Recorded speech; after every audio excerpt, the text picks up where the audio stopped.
Ayon kay Palace Press Officer Undersecretary Claire Castro, katunayan, inatasan pa ni Pangulong Marcos Jr. ang kanyang anak na si Majority Leader Sandro Marcos na gawin ang trabaho sa Kamara sa ilalim ng Rules of Law. Si Congressman Sandro Marcos ang chairman o chairperson ng House Committee on Rules na siyang nakatoka sa mga alituntunin sa Kongreso.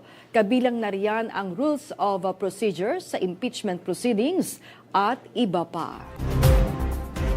Tahasang inihayag ng Malacanang na hindi makatutulong sa ekonomiya ng bansa ang impeachment complaint laban kay Pangulong Ferdinand R. Marcos Jr. Ayon kay Palace Press Officer Undersecretary Claire Castro, isa itong hadlang sa punong ehekutibo. Binuweltahan din ng Malacanang ang patutsada ni Davao City 1st District Representative Paulo Duterte na ang impeachment complaint ay para i-divert ang atensyon ng publiko sa isyu ng korupsyon. Ayon kay Yusek Castro, wala na sila magagawa kung ganon mag-isip ang mamabatas. Aniya, magtatrabaho na lang ang Pangulo kahit makaapekto sa ekonomiya ang inihaing impeachment complaint. Ayon pa kay Castro, ang impeachment laban sa Pangulo ay hindi maganda sa paningin ng ibang bansa.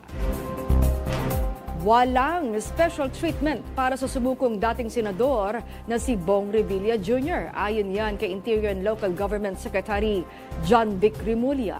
Sa detalye, nasa linya ng telepono si JM Pineda. JM.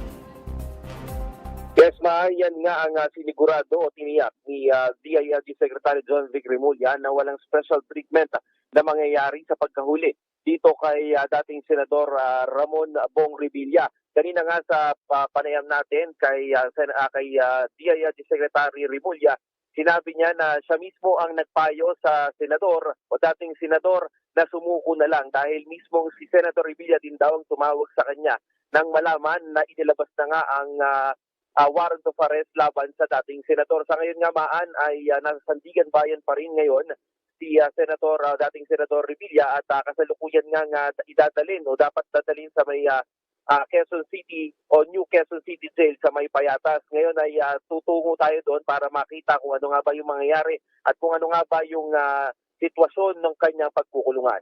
Yan muna ang latest. Ako si JM Pineda ng PRTV News, nagseserbisyo para sa Pilipino. Maraming salamat sa iyo, JM Pineda. At yan ang mga balitang nakalap ng inyong PRTV News Break. Live kami sa free-to-air, Beam Channel 31, Signal Channel 31 at sa YouTube. Tumutok din sa aming social media accounts sa Instagram, Facebook at TikTok sa @PRTV Prime Media. Ako po si Maan Makapagal. Magandang hapon.